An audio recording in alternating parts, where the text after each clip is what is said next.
Bienvenidos al segundo video del estudio del libro de Números, donde estamos aprendiendo lo que enoja a Dios. En el primer video no tocamos ese punto, pero en el segundo sí.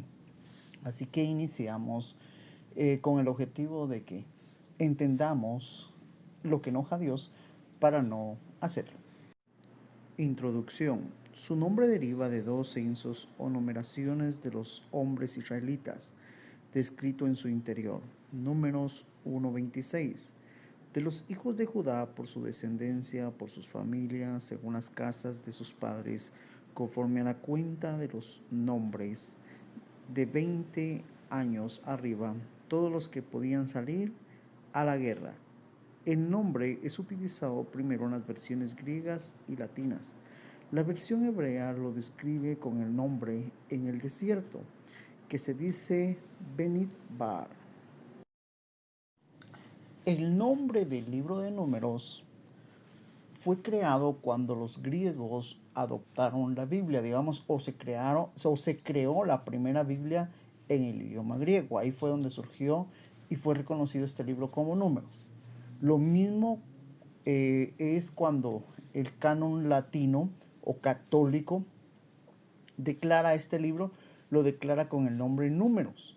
Y es ahí donde surge ese nombre. Digamos, estos son los dos que adoptan este nombre. Ahora, el canon hebreo no lo reconoce como el libro de Números, sino lo reconoce como en el desierto. Eso es lo que necesitamos aprender, porque hay tres tipos de canon: el canon cristiano evangélico, el canon hebreo y el canon católico. Estos tres tipos de canon existen hoy en día, son los que rigen, podríamos decir, como que son la mayoría, y necesitamos entenderlos porque cuando estoy hablando de el nombre, donde es adoptado, necesitamos tener la idea a la cual nos está llevando la introducción. Autor Moisés, como todos ya sabemos. Tema: peregrinación en el desierto. Respecto al autor, todos sabemos muy bien y tenemos ya claro que es Moisés. Ahora bien, el tema nos habla la peregrinación que Israel realizó en el desierto hacia la tierra prometida. Eso es lo que nos está narrando Número. Ahora bien, también nos está declarando que cuando Israel se encontró frente a la tierra prometida, tuvo una actitud, ¿sí? Como en parte nos está narrando que colmaron a Dios, enojaron a Dios esa actitud. Es más, el libro de Hechos, cuando narra lo que Esteban está hablando en su defensa, él toca ese punto y delante de el Israel para aquel entonces, o la iglesia de aquel entonces naciente, Esteban empieza a hablar lo que pasó en el desierto. Eso lo encontramos en el libro de Hechos, capítulo 7, verso 38 y verso 39, y dice así: este es aquel Moisés que estuvo con la congregación en el desierto, con el ángel que le habló en el monte Sinaí, y con nuestros padres, y que recibió la palabra de vida que darnos, el cual nuestros padres no quisieron obedecer, sino que le desecharon, y en sus corazones se volvieron a Egipto. Como quien dice, Esteban estaba dando una idea. El Israel que se encontró frente a la tierra prometida, ya para conquistar esa tierra, ¿sí?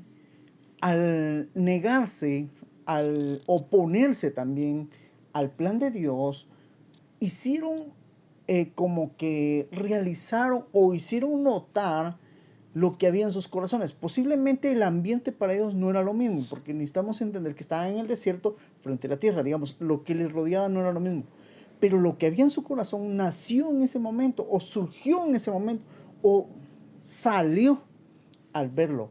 Y lo hace notar porque ellos no estaban en Egipto, no tenían enfrente a Egipto, pero en sus corazones sí tenían Egipto.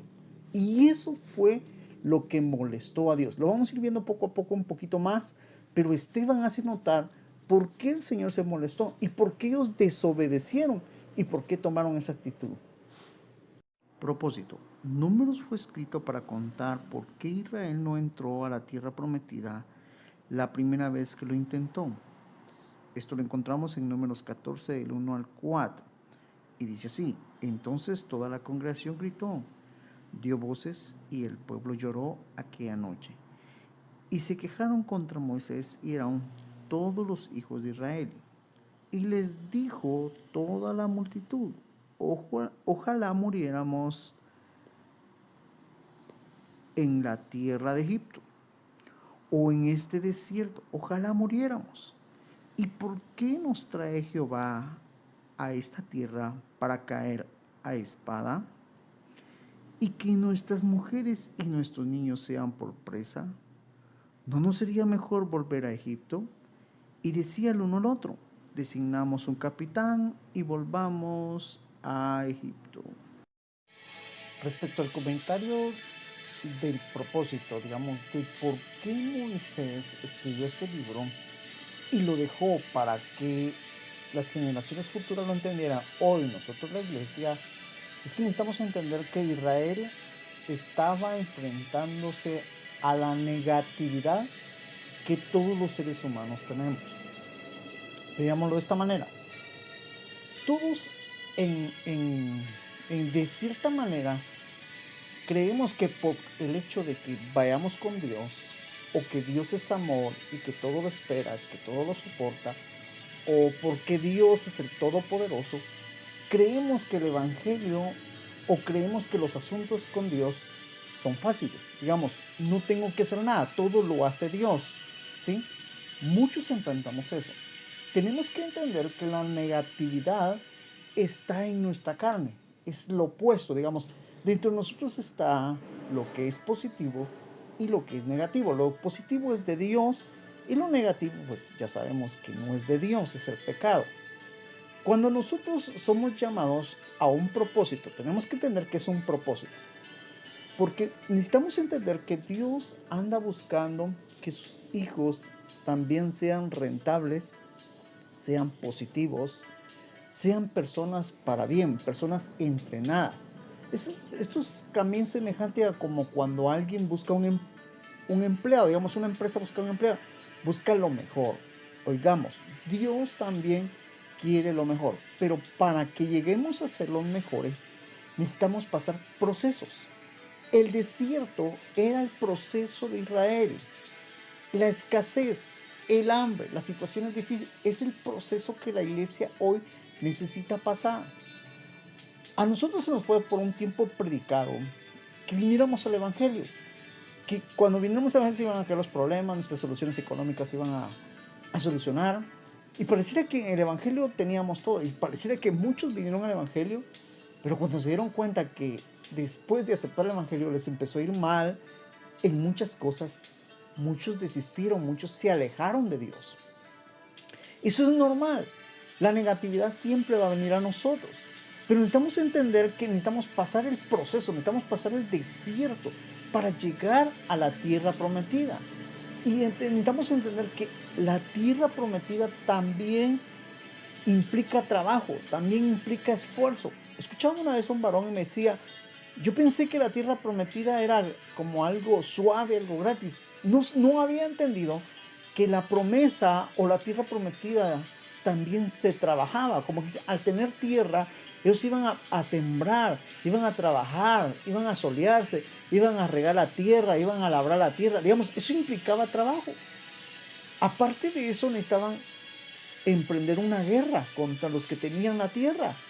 Entonces Israel, al ver todo eso, empezó a negarse. No quería hacer lo que Dios le estaba pidiendo que hiciese. Hoy en día nosotros somos los mismos. Cuando Dios en algún momento nos llama al Evangelio y nos damos cuenta que necesitamos trabajar, ¿va?, para comer, porque la ley de Dios es que el que trabaja, coma. Esa es la ley de Dios. Pero hoy en día hay muchos cristianos que quieren venir al Evangelio y quieren con la idea de no trabajar, ¿verdad? Y que todo es gratis y que todo es fácil, pues. Y otra cosa es sobre el cambio. Hay tanto que tocar que miren que lo estoy tratando de tocar porque son minutos, segundos en esto y es rápido, ¿verdad? Pero vienen con esa idea que cuando les empiezan a hablar de cambio, no. Empiezan a hablar de que debe trabajar, no. Y empiezan con la negatividad. Eso era lo que primero se enfrenta a guerra. Y lo primero que hace la negatividad, como no nos creemos capaces, no creemos que no podemos hacerlo, es decir, morirnos. ¿Cuánta gente hoy en día hace eso? Anda deseando morirse. Cuando tú haces eso, entiende, enojas a Dios, enojas a tu creador. ¿Sabes por qué? Porque le estás diciendo a tu creador, te equivocaste. Dices que yo debo ser fuerte, pero yo soy un débil. No, tú tienes que entender que el pecado, que la negatividad te dice que tú eres un débil, pero tu creador, tu Dios te dice que eres fuerte. Eso es lo que tú necesitas, eso es lo que necesitaba entender Israel. Por eso es que necesitamos saber cómo pelear con la negatividad en este caso. Lo hago así práctico porque son segundos, como les decía, tengo que hacerlo rápido.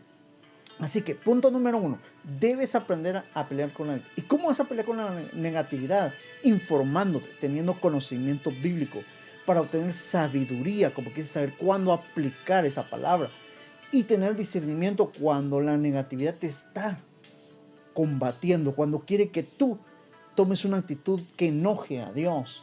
Así que debes aprender a luchar con la negatividad. En el punto 2 voy a tocar la frase, ¿para qué fuimos traídos aquí? ¿O por qué fuimos traídos o sacados de Egipto? Lo primero que Dios quería que Israel entendiera es que estaban viviendo una vida de esclavitud. Digamos, ellos trabajaban y no era para ellos. Ellos sembraban, ellos hacían todo y jamás aprovechaban. Lo que el Señor estaba haciendo es que los sacó de Egipto, los llevó por el desierto y los iba a meter a una tierra donde iban a trabajar, iban a hacer lo que estaban haciendo en Egipto, solo que ahora lo iban a aprovechar. Era para ellos. Ese era el plan de Dios. Cuando Israel dice, ¿por qué fuimos traídos aquí? Está diciendo, no entendí nada. Como que dice, me sacaron, me vine y no sé ni por qué estoy aquí. Esa actitud la tienen hoy en día muchas personas, cristianas y no cristianas. No saben ni por qué viven.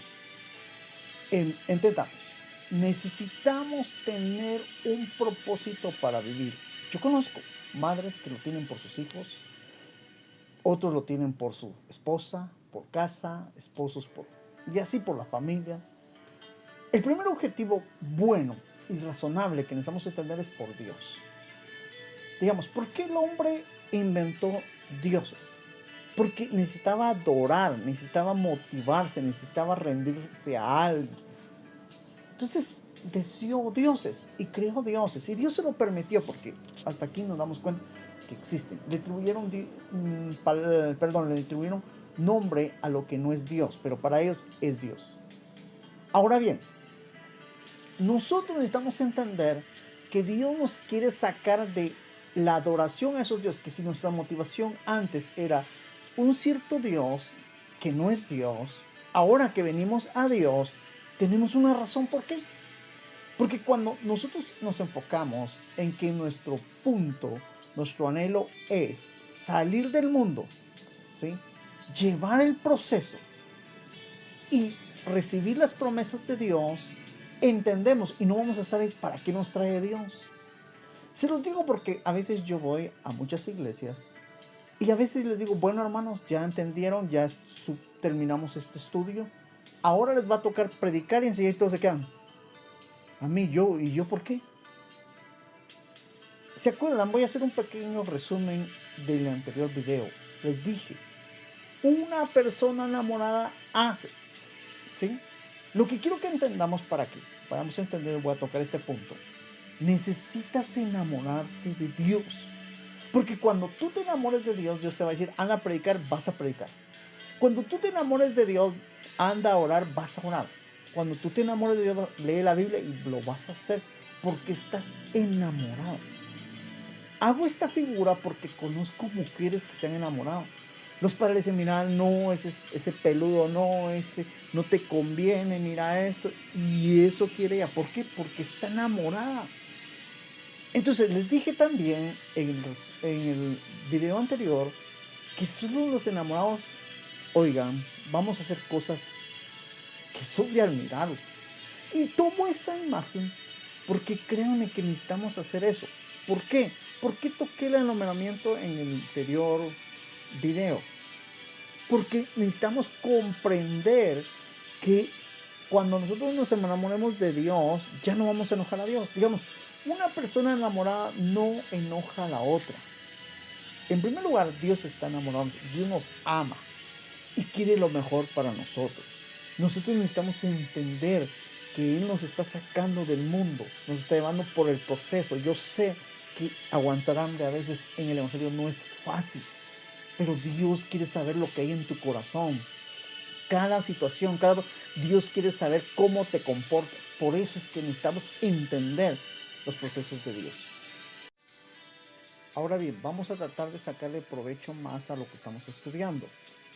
Y vamos a ver el punto cuando no entendemos los propósitos de Dios. Cuando no entendemos los propósitos de Dios, nos vamos a llegar de negatividad. Esto va a llenar y va a inundar nuestro corazón.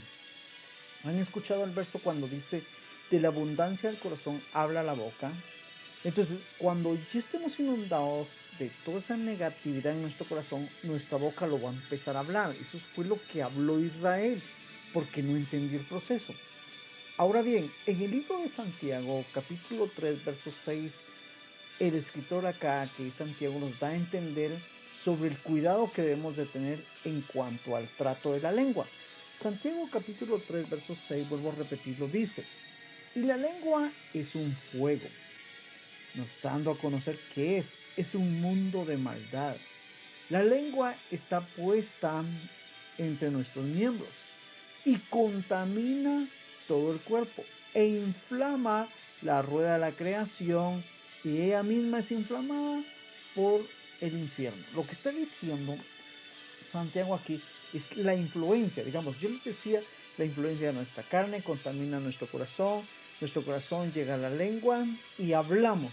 Y lo peor es que hablamos cosas incoherentes que lógicamente van a molestar a Dios. Quiero poner un ejemplo. Por ejemplo, si digámoslo así, si usted está en un equipo de trabajo, en su trabajo, lógicamente va. Y empiezan a decir, miren, queremos alcanzar esta meta, siempre se ponen metas, tienen visiones y tienen anhelos y lógicamente ven estrategias para poderlo alcanzar. Y de repente al terminar toda esa capacitación, alguien dice, bueno, yo me retiro, yo no voy a participar, yo no creo, todos tengan que ir viendo así como que, ¿y este qué va? Si vamos a recibir un entrenamiento, ¿para qué lo vamos a recibir? Es para que hayan resultados.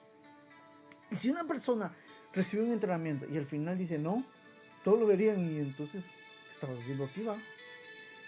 Crean, Santiago está diciendo, ten cuidado con la lengua y entiende, es un mundo de maldad. Necesitas aprender a refrenarla, lógicamente, con la ayuda de Dios. Santiago, en el esfuerzo que está realizando, y lo que él realmente quiere que entendamos es que aprendamos a controlar la lengua. Porque la lengua nos va a meter a problemas. Hoy en día conocemos muchas personas que hablan sin medirse, sin darse cuenta que realmente están cayendo en una situación donde después se van a arrepentir de haberlo hecho o dicho. Ahora bien, nosotros quienes nos estamos capacitando, estamos tratando de entender y llegar a ser hijos de Dios, debemos ser personas que aprendamos a controlar la lengua. Ahora, el Espíritu Santo juega un papel tan importante en esto. Porque lógicamente, si entendemos que del corazón está hablando la boca, necesitamos llenar nuestro corazón de las cosas o las promesas o las actitudes de Dios, para que entonces tengamos control en nuestra lengua y realmente veamos el resultado de lo que nos pueda llevar, porque también quiero que entendamos algo. Miren, el Evangelio no es un poder como algunos piensan, va, de que empieza a declarar, empieza a decir, y esto va a surgir, y ¿por qué tú lo dices? No es así, iglesia, lamentablemente no es así. Yo no sé quién malinterpretó esa parte, pero nosotros necesitamos entender que nosotros vamos a hablar a veces cosas nuestras, pero a veces vamos a ver cómo Dios se manifiesta en nosotros. o nos hace hablar. Pero lógicamente eso lo vamos a hacer cuando tengamos coherencia y aprendamos a entender que Dios puede hacerlo. Ahora, ¿por qué hablo de esta parte así? Porque muchos piensan que porque yo digo bueno, Dios también, y porque yo digo malo, Dios también. También caen en aquella actitud, dice que yo puedo cerrar y abrir el cielo, entonces, digámoslo así, yo lo cierro. Viene otro hermano, yo lo abro. Es como que el cielo estuviera haciendo esto, sí, sí. No, y no es así. Necesitamos entender que hasta que Dios nos haga personas perfectas, dice Santiago, personas correctas, entonces vamos a compartir y no vamos a decir cualquier disparate. Pero esa es otra enseñanza que la veremos en Santiago. Ahora bien, necesitamos entender que Dios quiere llenarnos de cosas positivas. Digamos, cuando les hablaba hace un momento de un entrenamiento, digamos, cuando recibo un entrenamiento, lo que el entrenador espera de todos los que oyeron es decir, bueno, vamos a hacerlo, vamos a ponerlo en práctica y si él se va con el equipo, lo que él espera es ver al equipo empezar a practicar lo que aprendió. Eso es lo que Dios quiere en nosotros. Y eso es lo que Santiago quiere. Si nosotros estamos aprendiendo lo bueno, ¿cómo vamos a hablar lo malo? Si nosotros estamos aprendiendo lo malo, ¿cómo vamos a hablar lo bueno? Santiago dice que de una misma fuente no pueden brotar dos aguas. Como dice, no pueden brotar negatividad de ahí cosas positivas. No lo puede. Entonces necesitamos entender que eso es lo que Santiago quiere. Entonces, queremos cosas positivas, llenémonos de lo positivo de Dios. Ahora bien, hay algo interesante que necesitamos hacer notar. Digamos, cuando Santiago dice que nuestra lengua inflama la rueda de la creación. Lo que realmente Santiago quiere que nosotros tomemos en idea para que entendamos es que alarga los procesos. Digámoslo así, voy a hacer una rueda acá y simboliza esta rueda los 7 años que Dios me habló a mí. Yo creo que también para Israel era así. Y entonces llegaron ellos a cumplir los 7 años, estaban frente a la tierra prometida y empiezan ellos. No podemos, regresémonos a Egipto. Es mejor que hubiéramos morido en Egipto. O este desierto, o para qué nos trajo Dios. Y todo empezó así. Quiere decir que esos 7 años se volvieron 40 años. De eso está hablando Santiago. Digamos, no es que porque yo diga el cielo se haga más grande, se va a hacer más grande, va. Digamos, estoy tratando, digamos, de entender y darme a entender. ¿Por qué? Porque Santiago está diciendo que el mayor afectado en cuanto a hablar incoherencias es uno mismo. Eso está diciendo Santiago. Digamos, ¿quieres que Dios se manifieste? ¿Quieres ver la manifestación de Dios? ¿Quieres ver la gloria de Dios en tu vida? Yo pienso que eso es lo que todos queremos ver. Digamos, en mi caso, yo lo estoy viendo, ¿verdad? Y créanme que cada vez yo me maravillo y digo, Señor, nunca me lo imaginé así. ¿Se acuerdan que les dije que yo quería ayudar a Dios, verdad? Yo creí que el diseño de Dios era de otra manera, así se los voy a poner. Pero cuando me di cuenta, o ahora que lo estoy viviendo más bien, me di cuenta que no era así. Se los voy a poner fácil. Digamos, yo creí que Dios me iba a bendecir como empresario. Empecé una empresa y la perdí y quebré. No, el proceso de Dios era que yo empezara como empleado. Lógicamente yo no lo quería, pero yo creí que era como empresario. Ahora que lo estoy viviendo, digo yo, bueno, así era el plan de Dios. Por eso les dije, yo quise ayudarlo. Y lo que hice fue alterar. Ojo, Santiago, y en este caso su servidor, que soy yo, estoy tratando de decir eso, y estamos tratando de decir eso. El mayor perjudicado de hablar incoherencias, el mayor perjudicado no es el vecino, no es el que... Eres tú, eres la persona. Entonces Santiago está diciendo, controla tu lengua. Te estás perjudicando a ti mismo. Eso es lo que está diciendo Santiago. Y eso es lo que necesitamos entender. ¿Por qué? Porque también cuando desobedecemos a Dios, cuando ya Dios declara el juicio en uno, lógicamente uno se va a poner triste y lógicamente vienen los castigos, viene el juicio y uno oye todo lo negativo, uno espera lo positivo, pero ¿quién fue el que buscó esa decisión de Dios, digamos, que es lo que vamos a ver siguiente. Fue Israel.